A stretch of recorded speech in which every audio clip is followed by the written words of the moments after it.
American diabetic অ্যাসোসিয়েশনের মতে কোনো একজন ব্যক্তি যদি প্রি ডায়াবেটিসে আক্রান্ত হন এবং তিনি যদি সচেতন না হন, সেক্ষেত্রে আগামী 5 থেকে 10 বছরের মধ্যে তিনি কিন্তু টাইপ 2 ডায়াবেটিসে আক্রান্ত হতে পারেন। নমস্কার বন্ধুরা, আমি ডাক্তার অভ্রনীল কর। আমার এই ভিডিও করার উদ্দেশ্য সাধারণ মানুষের মধ্যে সচেতনতা বৃদ্ধি করা। এর আগের এপিসোডে আমি আপনাদের বলেছিলাম ডায়াবেটিস কি, কত ধরনের হয়, লক্ষণগুলো কি কি এবং কিভাবে হোমিওপ্যাথিক চিকিৎসার মাধ্যমে ডায়াবেটিসকে নিয়ন্ত্রণ করা সম্ভব সেই বিষয়ে আলোচনা করেছিলাম।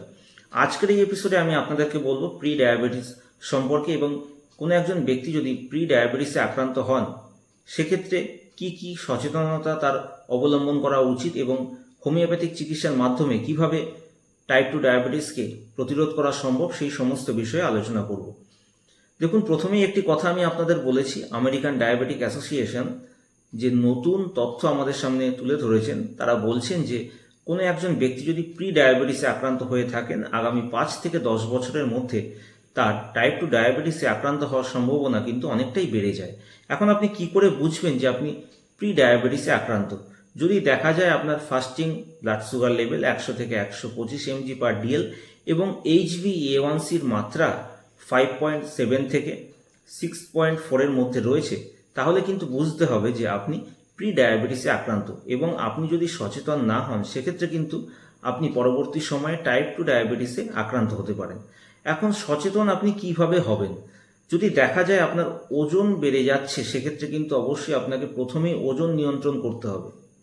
অতিরিক্ত তেল মশলা জাতীয় খাবার, ফাস্ট ফুড, ভাজাভুজি আপনাকে অ্যাভয়েড করতে হবে। চেষ্টা করতে হবে প্রতিদিন অন্তত 30 মিনিট করে হাঁটার। আপনি চাইলে জিমেও যেতে পারেন। যদি আপনার মদ্যপানের অভ্যাস থেকে থাকে, ধূমপানের অভ্যাস থেকে থাকে, সেগুলো কিন্তু আপনাকে পরিত্যাগ করতে হবে এবং এরই সঙ্গে আপনাকে গ্রিন লিফি ভেজিটেবল, শাকসবজি প্রচুর পরিমাণে খেতে হবে এবং এর সঙ্গে যদি আপনি সঠিক হোমিওপ্যাথিক চিকিৎসা নেন সেক্ষেত্রে কিন্তু আপনি টাইপ 2 ডায়াবেটিসে আক্রান্ত হওয়ার হাত থেকে নিজেকে রক্ষা করতে পারবেন। হোমিওপ্যাথিতে আমরা লক্ষণ অনুযায়ী বিভিন্ন ওষুধ প্রয়োগ করে থাকি, যেরকম acid phosphorus, natrum mur, lycopodium, tuberculinum, thuja, sepia, medorrhinum, pulsatilla, এরকম বিভিন্ন ওষুধ আসতে পারে। তবে এর জন্য প্রপার পেস টেকিংয়ের প্রয়োজন এবং লক্ষণ অনুযায়ী সঠিক ওষুধটি আপনার ক্ষেত্রে প্রয়োগ করতে হবে। তো আজকে আমি আপনাদেরকে বললাম প্রি ডায়াবেটিস সম্পর্কে বেশ কিছু কথা।